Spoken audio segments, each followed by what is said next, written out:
Je suis martiniquaise, née à Fort-de-France. La particularité chez moi, c'est que j'ai vécu 20 ans à Marseille, donc toute mon enfance, et je suis revenue à Martinique. C'était un rêve accompli. J'ai commencé ma carrière professionnelle à la préfecture et je suis retournée sur les bancs de l'université en même temps, donc étudiante salariée. J'ai ensuite rejoint la fonction publique territoriale et j'ai réussi à plusieurs concours administratifs, ce qui m'a permis d'arriver au grade d'administrateur territorial. Parallèlement, j'ai obtenu le titre de docteur en droit public pour avoir soutenu une thèse intitulée La gestion responsable du foncier et analyse critique de l'espace de la Martinique, ce qui m'a permis également d'être sollicité par l'université pour enseigner, être chargé d'enseignement en droit public, en master 2, carrière publique, en master 2, aménagement et développement des espaces insulaires. Et puis, une autre corde à mon arc, je suis désormais coach professionnel, après avoir suivi tout un cursus pendant 2 ans. Et à la date d'aujourd'hui, je suis directrice régionale du Centre national de la fonction publique territoriale, donc le CNFPT, en charge de la montée en compétences des agents territoriaux, mais également en charge de l'accompagnement des collectivités territoriales à la mise en œuvre des politiques publiques. Alors j'y suis depuis 10 ans, avec beaucoup de bonheur.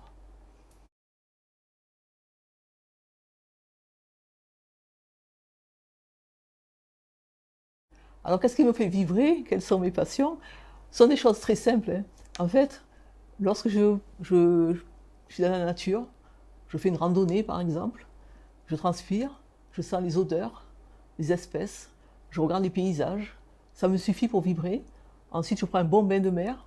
Et puis si par la suite, je peux me retrouver à déguster des bassignacs, j'adore les bassignacs, eh bien c'est un bonheur parfait pour moi. Alors, mes passions, elles sont plurielles.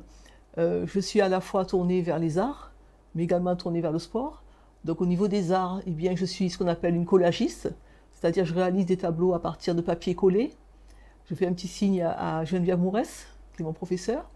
Et puis je pratique également le théâtre au CERMAC avec Elie Pénon, avec beaucoup de bonheur aussi. Je pratique l'ikebana, donc l'art floral japonais.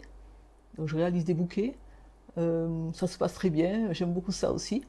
Et puis, je pratique également le tai chi, le qigong, depuis une quinzaine d'années, avec mon maître, donc Michel Assouvi.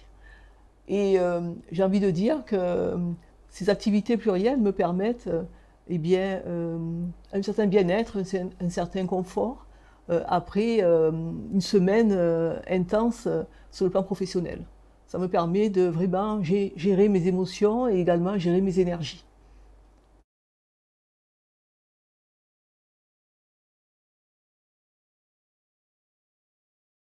Alors, mon actualité.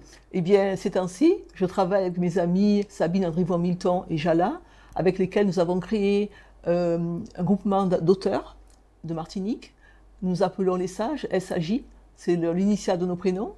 Et nous fédérons les auteurs, tous les auteurs, quel que soit le genre littéraire, que ce soit des contes, que ce soit des romans, des essais, mais également des bandes dessinées et des jeux également éducatifs. Et nous organisons donc des rencontres entre les auteurs au plus près du public. Et en ces temps de pandémie, ça a été très difficile pour nous et nous avons conjugué nos efforts pour réaliser des lectures, donc sur des webinaires, sur des vidéos, pour permettre de partager avec le grand public. Donc mon actualité, c'est ça. Au mois de mai, au mois de juin, nous avons des temps forts. Nous sommes invités par plusieurs municipalités à des rencontres d'auteurs, des villages d'auteurs. Nous participons également à des salons et également à des marchés artisanaux sur différentes communes. Et c'est mon actualité donc du mois de mai et juin. Et parallèlement, je suis en train de rédiger mon 3e roman qui me prend beaucoup de temps. Ça fait 2 ans que je suis dessus. Je fais des recherches et le thème, ce sera le lycée Solcher.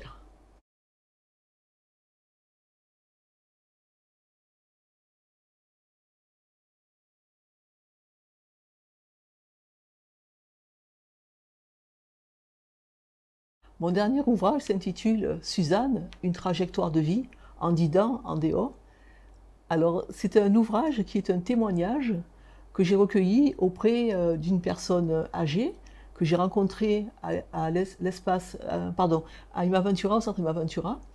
et que j'ai accompagné jusqu'à sa fin de vie et qui m'a sollicité pour que je puisse rendre hommage au personnel soignant de l'EHPAD et au personnel administratif également. Pourquoi? Parce que c'est une personne qui était orpheline et qui a eu une trajectoire de vie singulière, peu connue en Martinique. On ne connaît pas tellement les histoires de vie des orphelins. Et il m'a semblé pertinent de raconter, à travers son témoignage aussi, les histoires de vie des institutions de charité en Martinique. Voir comment on accompagne ces enfants qui n'ont pas eu la chance d'avoir une famille. Et j'ai voulu montrer aussi que c'était une leçon de résilience que Suzanne nous donnait, en nous montrant comment elle avait relevé la tête après tous les malheurs qui lui sont arrivés. Et comment elle a donné beaucoup d'amour aux autres, et comment elle s'est construite elle-même sa propre identité. Alors, quel lien cet ouvrage a avec le premier, Vinivant, la boutique de Mademoiselle Yvonne?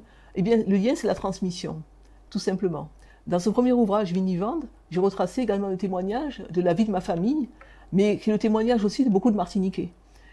Pourquoi? Parce qu'à travers les scènes quotidiennes d'une boutique, c'est toute la Martinique qui était en relation dans une boutique. Tout le monde a connu une boutique au moins dans son quartier, dans sa commune, et tout le monde a eu cette relation-là avec l'épicier ou l'épicière.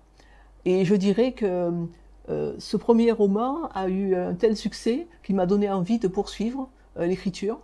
Et ça a été, je pense, un signe que m'a lancé Suzanne, qui avait lu Vinivande, et qui m'a simplement dit un jour tu as écrit un très beau livre, j'aurais bien aimé que tu écrives un beau livre aussi sur ma vie, sur ma trajectoire de vie.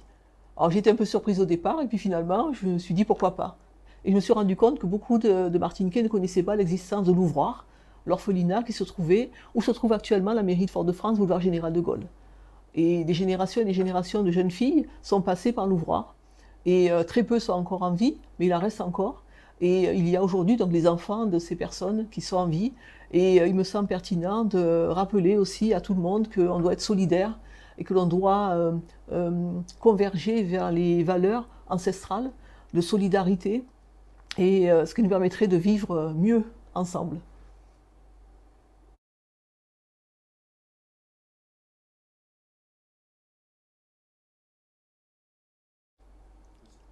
Alors, être martiniquaise pour moi, c'est rayonner dans le monde. J'ai envie de dire, comme Édouard Glissant, nous sommes le tout monde. Et ça, je pense que c'est important. On peut être martiniquaise au Canada, aux États-Unis, partout dans le monde. Donc être martiniquais, ce n'est pas nécessairement vivre en Martinique. C'est être soi, avoir sa propre identité, être fier surtout d'être martiniquais, martiniquaise. Ne pas cacher sa propre identité, ne pas vouloir ressembler à quelqu'un d'autre, mais s'aimer comme on est, s'aimer soi-même. C'est ça, simplement, être martiniquais.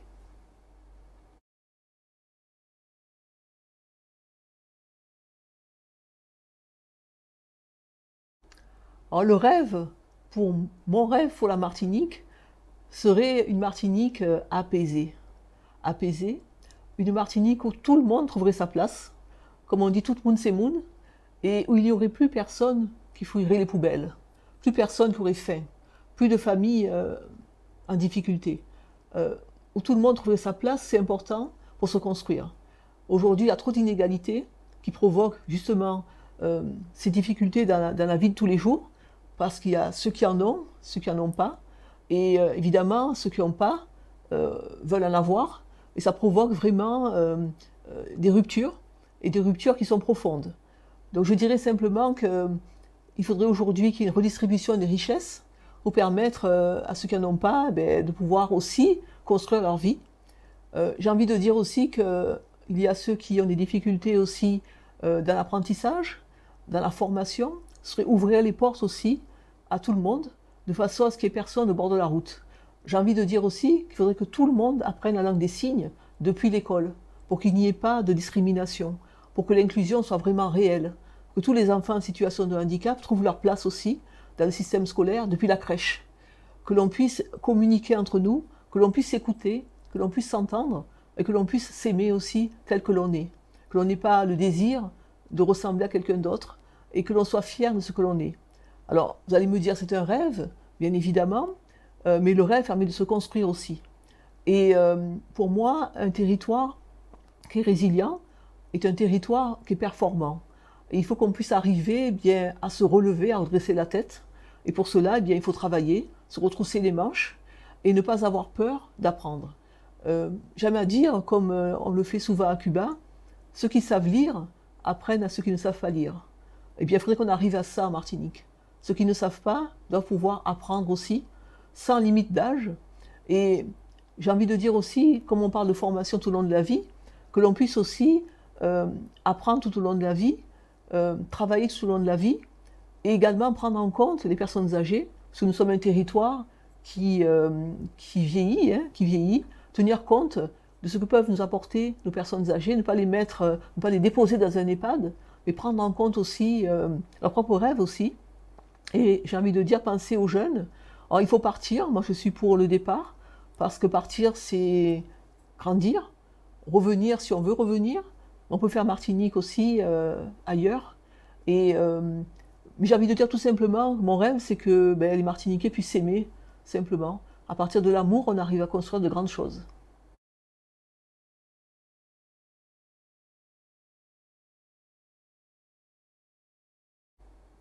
Alors je salue le travail réalisé par l'association et je veux simplement dire que au-delà des intentions, il faut arriver à des actions concrètes. Le fait de vouloir réunir tout le monde autour d'une table et d'échanger sur nos identités me paraît essentiel. Aujourd'hui, on s'interroge. Après les événements de l'année dernière, du 22 mai l'année dernière, le déboulonnage des statuts, on s'interroge.